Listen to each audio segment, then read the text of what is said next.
लोकसभा में कानून की किताब खुली थी, लेकिन अखिलेश यादव ने सरकार का पूरा हिसाब किताब खोल दिया। पेपर लीक पर बहस शुरू हुई और देखते ही देखते सदन सियासी रणभूमि में तब्दील हो गया। हर वाक्य में तंज था, हर सवाल में तलखी थी, हर हमला सीधे सरकार पर था। अखिलेश ने पेपर लीक, बेरोजगारी, शिक्षा व्यवस्था, यूनिवर्सिटी और युवाओं के भविष्य को लेकर सत्ता पक्ष को कटघरे में खड़ा कर दिया। फिर एक लाइन आई जिसने पूरे सदन में हलचल मचा दी। देखिए ये खास रिपोर्ट। सरकार को ये अहंकार था कि सरकार झुकती नहीं है, कि झुकाने वाला चाहिए, सरकार भी झुकती है। एक प्रधान जी को हटा करके प्रधानमंत्री बचा लिया आपने। कानून से नहीं, नीयत साफ होगी तब नीट का परीक्षा साफ होगा। संसद का मंच था, सामने सरकार थी और निशाने पर था युवाओं के भविष्य का सवाल। माहौल शांत था, लेकिन अखिलेश यादव के शब्दों ने सदन में सियासी गर्मी को बढ़ा दिया था। एक एक करके मुद्दे उठे, पेपर लीक, बेरोजगारी, शिक्षा व्यवस्था, और फिर आया वो डायलॉग जिसने सियासी गलियारों में हलचल मचा दी। एक प्रधान ने एक प्रधानमंत्री को बचा लिया।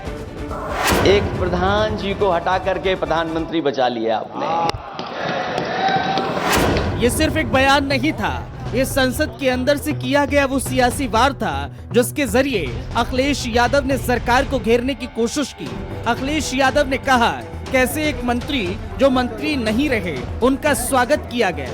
दरअसल वो स्वागत से दिक्कत नहीं है, जो लोग बहुत परेशान थे उन्हें थोड़ी राहत मिली होगी और कह रहे होंगे कि एक प्रधान ने प्रधानमंत्री को बचा लिया। जब मंत्री जी लौटे हैं, मंत्री नहीं रहे, उसके बाद सदन के बाहर उनका स्वागत किया गया।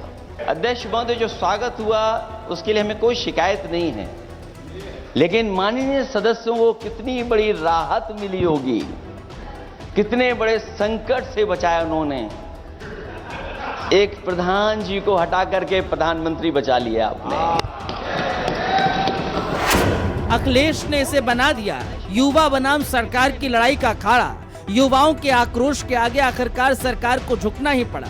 उन्होंने धर्मेंद्र प्रधान के इस्तीफे के मुद्दे को उठाते हुए सरकार पर निशाना साधा और कहा सरकार तभी झुकती है जब उसे झुकाने वाला सामने आता है। कि सरकार को ये अहंकार था कि सरकार झुकती नहीं है, लेकिन उन्हीं नई पीढ़ी के लोगों ने ये वो नारा दिया कि झुकाने वाला चाहिए, सरकार भी झुकती है।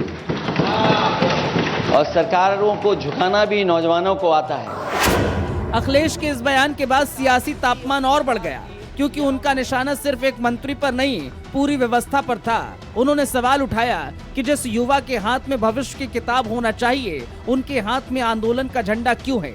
अखिलेश यादव ने कहा पेपर लीक की घटनाएं लगातार सामने आ रही हैं। उत्तर प्रदेश से लेकर देश के कई हिस्सों तक 10वीं 12वीं तक पेपर लीक हुए। उन्होंने सवाल उठाया जब कानून बनने के बाद भी पेपर लीक नहीं रुके तो फिर जिम्मेदारी किसकी है। और जो बिल लेकर के आए हैं आप, बिल तो 24 में भी लेकर के आए थे आप। जो 24 में बिल लेकर के आए थे उसके बाद नीट परीक्षा का पेपर लीक क्यों हो गया, ये आप बता देना मंत्री जी। आपको एक कानून बनाने के बाद दूसरा कानून बनाना पड़ रहा है, ये क्या वजह है? जब आप ये कहते हैं कि हमारे नौजवान हमारी डेमोग्राफिक डिविडेंड बन करके आए हैं, कहीं यही नौजवान हमारी आपदा न बन जाए, इसके बारे में भी सरकार को सोचना चाहिए।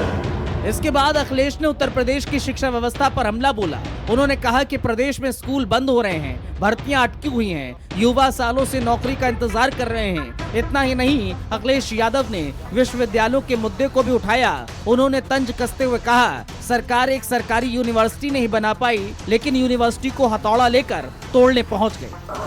स्वतंत्र सेनानी उनके नाम पर यूनिवर्सिटी बनी, मौलाना जौहर यूनिवर्सिटी। इन्होंने कोई सरकारी यूनिवर्सिटी नहीं बनाई, और अगर कोई प्राइवेट यूनिवर्सिटी बन भी गई है तो उसको भी हथौड़ा लेकर के तोड़ने की तैयारी कर रहे हैं लोग। ये नफरत की राजनीति कहां लेकर के पहुंचा देगी। अखिलेश जब संसद में अपनी बात रख रहे थे तब एक वक्त ऐसा आया जब केंद्रीय मंत्री किरण रिजिजू और अखिलेश यादव के बीच इमरजेंसी को लेकर बहस हो गई। किरण रिजिजू ने अखिलेश यादव से इमरजेंसी को याद करने को कहा तो अखिलेश ने जवाब ऐसा दिया कि पूरा सदन सन्न रह गया। पार्लियामेंट में बिल लेके आता है, ये अच्छा है, या जो आंदोलन होता है तो उसको कुचलने के लिए देश में इमरजेंसी लगा देता है, वो अच्छा आप बता दीजिए। मैं इमरजेंसी को तो नहीं देखा हूं, लेकिन इमरजेंसी में क्या क्या हुआ है वो अभी दिल्ली की राजधानी में भी देखने को मिल गया। आंसू के गैस के गोले और लकड़ी में लगा हुआ कुछ कील का और कांटे की चीजें, उस समय करंट नहीं लगाया जाता था, इस बार करंट लगाया गया। तो ये इमरजेंसी के बराबर ही हुआ है हमला, कम नहीं है। इमरजेंसी से कम अन्याय नहीं कर रहे हैं आप लोग। वहीं बातों ही बातों में अखिलेश यादव ने चंदा चोरी का मुद्दा भी छेड़ दिया और कह दिया कि हालांकि ये समय नहीं है इस बात का, लेकिन जो लोग चढ़ावा चोरी नहीं बचा पाए वो लोग पेपर लीक कैसे बचा पाएंगे। जो लोग चढ़ावा चोरी नहीं बचा पाए वो पेपर लीक कैसे बचा पाएंगे। जो भगवान के दरबार से दान गायब हो गया, दान चला गया, वो लोग पेपर लीक बचाएंगे। अखिलेश यादव यही नहीं रुके, उन्होंने आगे कहा सवाल कानून का नहीं नीयत का है। जब नीयत साफ हो जाएगी तो पेपर लीक भी नहीं होगा। साथ ही गुप्तदान की चोरी को लेकर कहा ये पाप नहीं महापाप है। कानून से नहीं, नीयत साफ होगी तब नीट का परीक्षा साफ होगी। सवाल कानून का नहीं है, आपकी नीयत साफ नहीं है, और जिस समय आपकी नीयत साफ होगी तो परीक्षा भी साफ हो जाएगी। लेकिन आपको भगवान भी माफ नहीं करेंगे, क्योंकि आप चढ़ावा चोरी में शामिल हुए हैं, और ये पाप की श्रेणी में नहीं आता है, महापाप की श्रेणी में आता है। कुल मिलाकर संसद में बहस थी पेपर लीक कानून पर, लेकिन अखिलेश यादव ने इसे बना दिया सरकार की नीतियों पर पड़ा सवाल। युवाओं के भविष्य से लेकर शिक्षा व्यवस्था तक हर मुद्दे पर अखिलेश ने सरकार को घेरने की कोशिश की। अब सवाल यही है कि क्या अखिलेश का यह आक्रामक अंदाज युवाओं के बीच नई सियासी जमीन तैयार करेगा, या फिर सरकार इन आरोपों का जवाब देकर विपक्ष के हमले की धार को कुंद करेगी। स्पेशल डेस्क, भारत समाचार।